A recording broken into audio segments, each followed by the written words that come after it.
to me about there's something in this finance bill about gratuity and pension relief. Yeah. Are there any benefits there? Is there anyone who gains from that? Yeah, of course, there are some goodies in the finance bill, which you talk about pension relief, so that it's exempting taxation of pension, and also increasing, and also the contribution to pension are also exempt up to, remember the last time we exempted up to 300,000 shillings every year. And of course, again, when you go to withdraw that money, in the past it has been, you pay also tax on it, but now it's being exempt. So it's a really a positive contribution. And of course, something else that I also discovered that is very positive here is increasing the per diems and mileages from 2,000 shillings to 10,000 shillings, because the 2,000 was very ridiculous. And of course, the other aspect that was also very positive in the finance bill is the issue of interest on construction of own property, whereby you also get interest relief on that, because in the past, you only got interest relief on unoccupied property in terms of mortgages.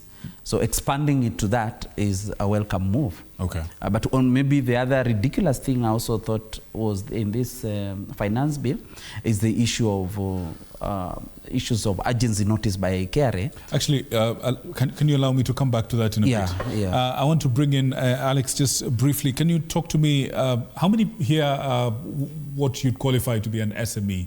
Anyone running a business here? I know you're in business, you know, people who are running businesses here. Okay, great. So apparently there's something about SME support, something around the lines of, reductions on tools and equipment and so on. Can you help Kenyans understand that a little bit? My understanding of how this finance bill is affecting SME is a bit different. Please. Because starting from the borrowing that the government will do of 879 billion, and 590 billion being borrowed locally, that will affect the SMEs in a big way, because the SMEs will be competing with the government to borrow locally.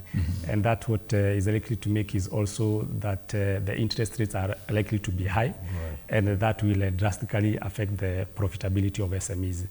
In terms of the other aspect with regards to SME, if we look at the aspect of production of animal feeds, the raw materials for production of animal feeds are going to be instead of, they are being moved from zero rated to exempted.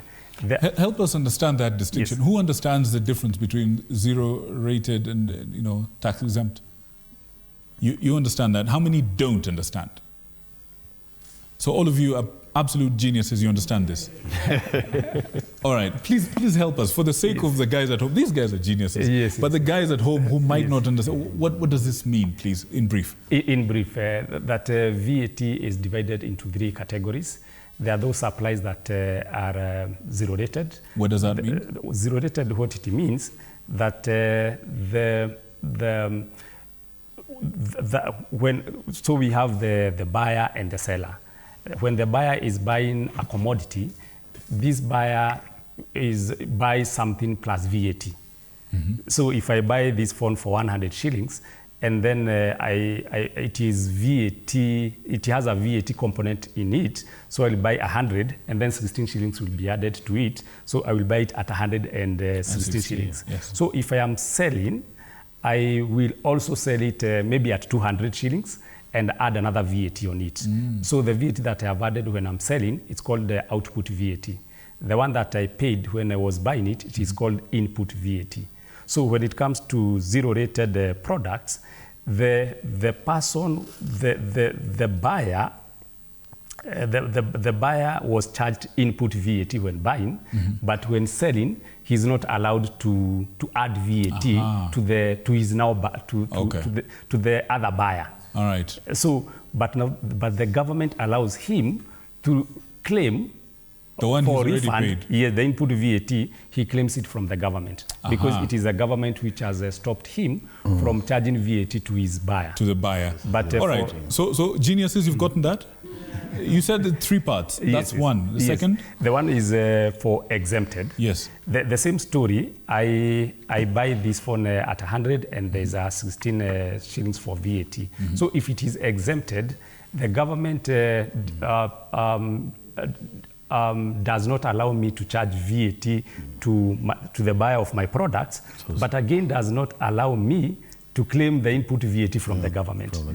So what I am supposed to do... But you're paying. If it has input VAT, you're paying. Yes, but you can't claim it. But I can't claim it. So the way I will... And you can't ask your buyers to do so? No, I will have to factor in that VAT in cost the price. to the buyers. I see. Yes, but for zero-rated, I don't factor that cost to the buyers because I get it as a refund from the government. All right. But now the one that is standard rated is when I am paying input VAT for my supplies and I'm charging VAT to when I'm selling.